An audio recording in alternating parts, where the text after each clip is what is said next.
Today I'm talking about the hardest things about being on the carnivore diet. Hi there, my name is Sue. Welcome to my channel. I have been eating a carnivore diet since the end of May 2022, so just a little bit over 2 years, and I've had amazing results. I'm 60 years old and my health just continues to improve. But it hasn't been all plain sailing, and so today I'm talking about the hardest things about being on a carnivore diet. So the first difficulty that I had on the carnivore diet, the first thing that I found the hardest was the mindset shift, the beliefs that I had around plants being healthy. It was a real mind. Stop buying all my fruits and vegetables and to just eat meat. I found that really, really hard because I'd been so focused on plants being the healthy option all my life, and I decided to try the carnivore diet in desperation for 30 days, and over 2 years later, here I am still. But it was really hard to shift those beliefs. Our belief systems are pretty ingrained, and especially at my age, and so to change that was quite a challenge. So that was my first real difficulty, my hurdle, my first one on the carnivore diet, but I got past that. The next hurdle on the carnivore diet for a lot of people is cravings, and a lot of people really crave sugar and the processed foods that they've been eating. For me, this wasn't too much of a big deal because I wasn't really eating any processed foods. I didn't eat sugar and didn't eat gluten or anything like that. Had got really good at saying no to myself because I'd had so many food sensitivities over the years that I was used to doing without things that I really liked eating. So it wasn't such a big deal for me, but for a lot of people those cravings are real, and especially for sugar, because sugar is so addictive. So for someone who's starting out on carnivore, who's coming in particular from a standard diet, sugar is going to be the biggie. That's going to be the thing that they're going to crave, and that is the reason why they tend to fall off the wagon.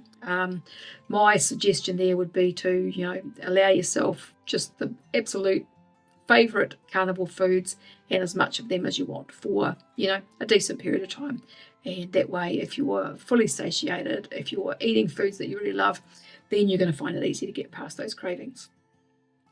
The next hurdle, number 3, and this is a biggie, dealing with friends and family. So when we start eating this way, it's really common for people around us to think we are absolutely nuts. They're worried that you're going to get scurvy, they're worried that you're going to die of a heart attack, your cholesterol is going to go through the roof, that all that red meat's going to cause you bowel cancer, and depending on your family and friends, they may voice that very loudly. And so a lot of people struggle with that. My suggestion would be, if you are someone who's really going to struggle with that, just don't tell people. Some carnivores do that. They don't tell anyone for quite a long time until they start looking good and people start saying to them, "What are you doing? You're changing." And then they might tell people. But initially, it's probably easier just to not tell people. Me, I just told everyone, and they all thought I was crazy, but that's okay. I'm used to people thinking I'm crazy. The next hurdle, and this has been a biggie for me, problems. So ongoing health problems and ongoing issues. So for me, there's been lots of that, in particular with my gut health and my bowel, but also other things. I've had this bloody scalp thing that's been going on forever, which is just about gone, but it's still there. So I still get itchy and a bit flaky. But it was really bad for about 18 months. My bowel was really bad for about 18 months. And so working out those problems and trying to resolve ongoing health issues that aren't clearing up can be a real challenge. For some people, they might be like me and have gut health issues. Constipation and diarrhea are quite common. Oxalate dumping issues are really common. People who are struggling to lose weight or gain weight are really common. Sometimes skin issues that aren't clearing up. I mean, it's like my scalp. I didn't have a scalp issue when I started on carnivore, and then I have had in the past, but it had gone away for years, and then it came back with a vengeance.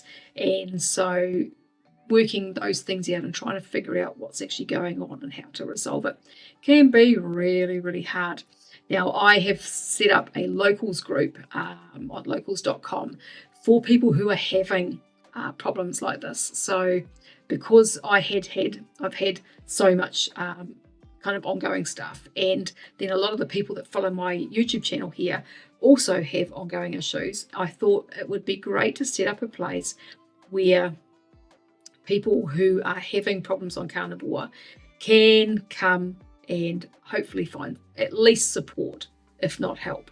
And the more people that we get in there, so we're only a tiny group at the moment, but the more people that we get in there who have had these kind of issues, then the more we can help people who are coming in who are really struggling with what's going on. Because, you know, it's really common. I mean, like with myself, I started on Carnivore and I had so many things that improved, and I just felt so much better, because prior to Carnivore, I really felt like I was dying. And that changed really quickly. Within a couple of weeks, there was things that just changed so fast that I knew I was on the right track. But when you've got these other kind of underlying issues that are really affecting your life and that are continuing, it can be really confusing and really challenging. And so if we can have enough people, you know, over time in that group that can point people in the right direction, that can give suggestions, that can provide support, that can provide hope for people, then I think that's going to be a really valuable space. So if that's something that you're interested in, the link is below. I'll put the link here on the screen, but the link is also below the video in the show notes. And so if you want to go there and have a look and subscribe, then please do so. As I said, at the moment, at this point in time, this is only the beginning of September. The group's only been there for about a week, so it's very, very small at this stage, but I'm hoping that it will grow. And I'd love to see you there. And so another thing that people kind of expect to be an issue on Carnivore is the financial outlay, the cost of food. But that actually isn't too bad, I find. We actually spend less on the Carnivore diet than we were prior. I mean, as I've spoken about before, our diet was pretty clean, and we used to eat as much organic food as we could. We used to grow a lot of our vegetables, and we had a lot of fruit trees in the last house that we were in, not this one, but the last house we were in. So we had a kind of reduced expenditure there with the fruits and veg, but we still spent more money every week than we do now.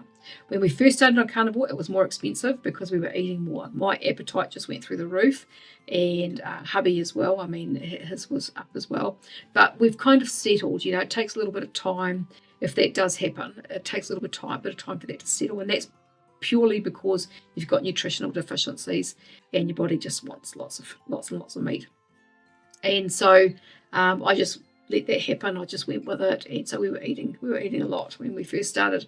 But now, you know, we've learned to shop fairly smart. We buy bulk meats and slice them up ourselves and all the rest of it. So, and we eat basic. You know, we just eat steak a lot of nights. We might have some chicken with it. We have meat with our meat, you know, and eggs. And I get my eggs locally here from a lady who has chickens, and so it actually works out to be cheaper. So that's something that, you know, depends on what you used to buy, I guess. But yeah, for us, definitely it works out cheaper. And I think that for most people, even with a family, they can, if they shop smart, they can either have it, you know, about the same or cheaper, because you've got to remember that you're not buying all that other extra stuff, you know, all the things that you used to buy, all the snacks and the sauces and, you know, all the, you know, different condiments and bits and pieces, you know, takeaways. You know, if you used to buy takeaways or eat out, you're not doing all that stuff anymore, and so yeah, it can actually work out a lot cheaper. So those are the things that I had on my little list for the hardest things about the Carnivore diet that I could think of right now. If you've got any comments or questions or anything that I've missed, pop that below, and I will get to those as soon as I can. If you like this video, make sure to subscribe and like and share, and I thank you very much for watching, and I will talk to you again another day. For now.